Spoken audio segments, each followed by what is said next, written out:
পশ্চিমবঙ্গ আদিবাসী কল্যাণ সমিতির পক্ষ থেকে হরিণঘাটা ব্লকে ব্লক কমিটি গঠিত হলো।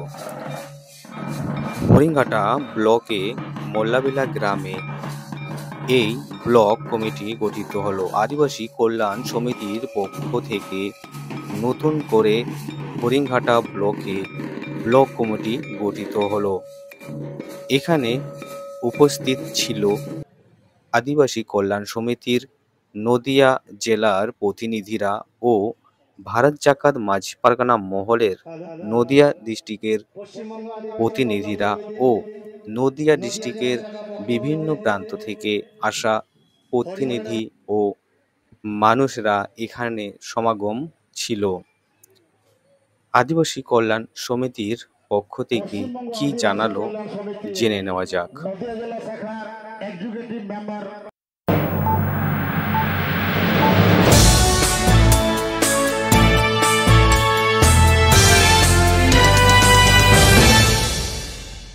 পশ্চিমবঙ্গ আদিবাসী কল্যাণ সমিতির তরফে আজ হরিণঘাটা ব্লকে নতুন একটা কমিটি গঠন করলেন, তো এ নিয়ে কী বলবেন? এ নিয়ে জোহার।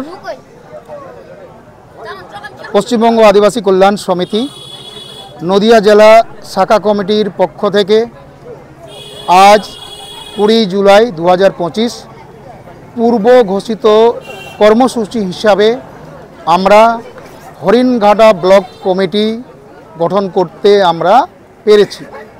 এটা পশ্চিমবঙ্গ আদিবাসী কল্যাণ সমিতি যেমন সমৃদ্ধ হয়েছে, ঠিক অনুরূপভাবে আমাদের পশ্চিমবঙ্গ আদিবাসী কল্যাণ সমিতি জেলা কমিটিও সমৃদ্ধ হয়েছে।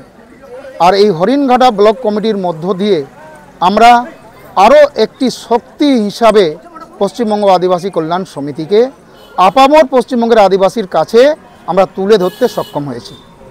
এই নতুন কমিটিতে কাদেরকে কি পদ দিলেন একটু যদি বলেন। এই পশ্চিমবঙ্গ আদিবাসী কল্যাণ সমিতি হরিণঘাটা যে ব্লক কমিটি গঠিত হলো, সেই ব্লক কমিটিতে প্রেসিডেন্ট হিসাবে আমরা বিমল হেমব্রম মহাশয়কে পেয়েছি এবং সম্পাদক হিসাবে সুব্রত সর্দার মহাশয়কে আমরা পেয়েছি। ওনাদের প্রত্যেককেই আমরা জেলা কমিটির পক্ষ থেকে অনেক অনেক শুভেচ্ছা এবং ধন্যবাদ জানাচ্ছি। এরপর নদিয়া জেলায় কোন কোন এলাকাতে আপনারা এরকম কমিটি গঠন করতে চলেছেন? আমরা ইতিমধ্যে বিভিন্ন কথাবার্তা আমরা চালিয়েছি। সম্ভাবনা আছে 73 বেতাইকে নিয়ে বা 73 সাব ডিভিশনের মধ্য দিয়ে বেতাই ব্লককে কেন্দ্র করে আমরা নতুনভাবে পশ্চিমবঙ্গ আদিবাসী কল্যাণ সমিতি ব্লক কমিটি গঠন করার আমরা প্রক্রিয়া শুরু করেছি। অতি সত্বর আমরা সেই কমিটি গঠন করতে পারবো এই আশা এবং ভরসা রাখি। নদিয়া জেলার মানুষ জানতে চায় আপনারা কীভাবে কাজ করছেন। আমরা অত্যন্ত সাফল্যের সঙ্গে, যদিও অনেক বিড়ম্বনা আছে প্রশাসনিক স্তরের, রাজ্য সরকারের অসহযোগিতা, রাজনৈতিক মদত, প্রশাসনিক অসহযোগিতার মধ্য দিয়ে, তবুও আমরা নদিয়া জেলার পক্ষ থেকে অনেক কর্মসূচি সার্থকভাবে রূপায়ণ করতে পেরেছি, যাতে আমাদের পশ্চিমবঙ্গ আদিবাসী কল্যাণ সমিতির যে লড়াই, সেই লড়াইয়ের যে মোটো ফাইট ফর এসটি রিজার্ভেশন, সংবিধানে স্বীকৃত আদিবাসীদের জন্যে পশ্চিমবঙ্গে বরাদ্দ যে 6% যে সংরক্ষণ, সেই সংরক্ষণ আমরা পশ্চিমবঙ্গের আদিবাসী মানুষজনের কাছে প্রতিষ্ঠা করার জন্যই আমরা এই লড়াইটা আমরা করছি। এবং এই লড়াইয়ের কর্মসূচি হিসাবে আমরা বিভিন্ন যেমন ব্লক কমিটি গঠন করছি, ঠিক তেমনি আমরা সচেতনতামূলক কর্মসূচি হিসাবে বিভিন্ন আমরা স্ট্রিট কর্নার বা পকেট মিটিংও আমরা করছি। এবং আগামী দিনে আমরা বৃহত্তর কর্মসূচির মধ্য দিয়ে আমরা নদিয়া জেলার আদিবাসী মানুষজনকে সংগঠিত করার মধ্য দিয়ে আমরা আমাদের অধিকারকে প্রতিষ্ঠা করব, এটা আমাদের দৃঢ় বিশ্বাস। আপনার নাম? আমার নাম ঘাসিরাম সিং মুড়া, পশ্চিমবঙ্গ আদিবাসী কল্যাণ সমিতি নদিয়া জেলা শাখা কমিটি সম্পাদক। সরকারি সুযোগ সুবিধা ক্ষেত্রে যেভাবে আপনাদের এসটি সার্টিফিকেট বছরের পর বছর ধরে জালিয়াতি হচ্ছে, এটা নিয়ে কি বলবেন আপনি? হ্যাঁ, তো এখানে অনেক বড় ষড়যন্ত্র আছে। এর ডিপে যদি আমরা সবাই যাই ইয়া দেখতে যাই, তাহলে জানতে পারবো যে পশ্চিমবঙ্গ সরকার এখন যে আছেন, গদিতে যে বসে আছেন, উনি একটা থেকে একটা কাস্টদেরকে শিডিউল ট্রাইব সার্টিফিকেট পাইয়ে দেওয়ার ইনডাইরেক্ট মদত ইন্ধন দিচ্ছে, যার জন্যে এখন সারা পশ্চিমবাংলায় ঘোষ বিশ্বাস মণ্ডল অধিকারী চৌধুরী খাতুন আলী সাউ প্রসাদ গুপ্তা যাদের টাইটেল ইয়া সারনেম শুনলে এক কথায় আমরা জানি যে এরা ও আদিবাসী। তো শুধু তাই নয়, এখন দেখা যাচ্ছে যে ইভিন বানার্জি চ্যাটার্জি ওনারাও শিডিউল ট্রাইব সার্টিফিকেট হাতিয়ে নিয়েছেন এবং হাতিয়ে নিয়ে বিভিন্ন ক্লার্কশিপ এক্সামিনেশনে কম্পিটিটিভ এক্সামিনেশনে ওরা এমপ্যানেল হচ্ছে এবং চাকরি পাওয়ার সুযোগও পাচ্ছে। তো এই নিয়ে আমরা আদিবাসী কল্যাণ সমিতির পক্ষ থেকে একটা এসডিও কাছে না, দুটো এসডিও কাছে না, সারা পশ্চিমবাংলায় যতগুলো এসডিও আছে যেগুলো সার্টিফিকেট ইস্যু করেছেন সব ইস্যুইং অথরিটিদেরকে আমরা ঘেরাও করে রাখছি, যে ঘেরাও করছি ইয়া ওনাদের কাছে পিটিশন মাধ্যমে এই সার্টিফিকেটগুলো খারিজ করার ব্যবস্থা করছি। তো এইটা সরকারেরই খুব বড় চক্রান্ত ষড়যন্ত্র, যার জন্য এখনও এইরকম ফেক এসটি সার্টিফিকেট ইস্যু হয়ে যাচ্ছে দিনের পর দিন।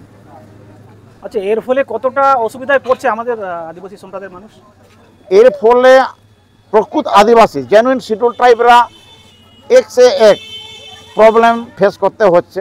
যেমন আজকে যদি এই 2025 সেঞ্চুরিতে আমরা দেখতে যাই, স্কুল কলেজ ইউনিভার্সিটিতে যখনই পড়াশোনার ক্ষেত্রে দেখা যাচ্ছে ওখানে এই ও আদিবাসীরাই এনলিস্টেড হচ্ছে এবং ওনারাই আমাদের জেনুইন এসটিদেরকে ডিপ্রাইভ করে ওনারা শিক্ষা ক্ষেত্রেও অ্যাডমিশনের সুযোগ পাচ্ছে এবং চাকরি নকরি ক্ষেত্রেও ওরাই আগে এমপ্যানেল হয়ে যাচ্ছে। তো যার জন্যে আমরা প্রকৃত আদিবাসীরা ডিপ্রাইভ হচ্ছে। আর যদি এইরকমই চলতে থাকে তাহলে নেক্সট জেনারেশন আমাদের পুরো অন্ধকারময় হয়ে যাবে। তো এই জন্যে আপাম আদিবাসীদের কাছে আমার তথা আদিবাসী কল্যাণ সমিতি পক্ষ থেকে এবং ভারত জাকাত মাঝি পারগানা মহল নদিয়া জেলা পক্ষ থেকে আমি সবার কাছে বিনীত অনুরোধ করছি। তো এই রকম যতগুলো কেস আপনারা দেখতে পাবেন, জানতে পারবেন, এর বিরুদ্ধে আন্দোলন যেখানে সংগঠিত হবে আপনারা দলে দলে যোগদান করে আমাদের আন্দোলনকে সাফল্যমণ্ডিত করার চেষ্টা করব। কারণ আমরা আমাদের সদিচ্ছা থাকলেও অনেক ক্ষেত্রে ওই আধিকারিকদের জন্য আমরা ফেক এসটি সার্টিফিকেট ক্যান্সেল করাতে একটু টাফ হয়ে যাচ্ছে, প্রবলেম হচ্ছে। তো অতএব এই রকমের সার্টিফিকেট ফেক এসটি সার্টিফিকেট লড়াইয়ের ক্ষেত্রে সাত কাম ছেড়ে দিয়ে আমরা সবাই একত্রিত হয়ে লড়াই করব এবং আমাদের লক্ষ্যে যে করে হোক পৌঁছে। আপনার নাম? আমার নাম রাজেন্দ্রনাথ মুর্মু। আমি ভারত জাকাত মাঝি পারগানা মহল নদিয়া জেলা গড়ের এবং আদিবাসী কল্যাণ সমিতি নদিয়া জেলার অ্যাডভাইজার।